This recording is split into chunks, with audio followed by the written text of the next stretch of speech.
Praise the lord ప్రియులారా, Bible గ్రంథంలో మనకు పరిశుద్ధాత్మ గురించి మనకు 2 పదాలు ఉన్నాయి. ఆయనను అడ్వకేటర్ అని అంటారు, అంటే మనకు హెల్పర్, ఆదరణకర్త. ఆయనను కంఫర్టర్ అని కూడా అంటారు. So all the meanings are same, but advocate అనగానే మనకు కోర్టు సీన్ గుర్తొస్తుంది. కోర్టులో జడ్జి ఉంటారు, నేరస్తుడు, ఆయన తరఫున వాదించే న్యాయవాది, ఇంకొక న్యాయవాది కూడా ఉంటాడు, మనకు అగెన్స్ట్గా వాదించే అతను. సో మనకు అగెన్స్ట్గా ఉన్న న్యాయవాది సాతాను. మన తరఫున మాట్లాడే అతను ఈ లోకంలో ఆదరణకర్త పరిశుద్ధాత్మ.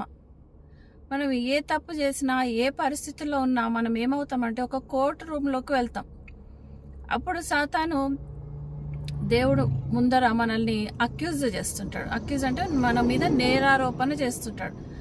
ఈమె ఈ పాపం చేసింది, ఇతను ఈ పాపం చేశాడు, కాబట్టి ఇతడు శిక్షకు అర్హుడు, ఇతన్ని నాకు అప్పగించాలి, నేను శిక్షిస్తాను, నన్ను అలౌ చెయ్యి అని పరిశుద్ధాత్మకు దేవునికి సాతాను మన మీద అక్యూజ్ చేస్తుంటాడు. అయితే మన పక్షాన ఎవరు మాట్లాడతారంటే హోలీ స్పిరిట్ మాట్లాడతారంట. ఆయన మన అడ్వకేట్ అంట. కాబట్టి హోలీ స్పిరిట్కి చాలా ఇంపార్టెన్స్ ఉంది మన లైఫ్లో.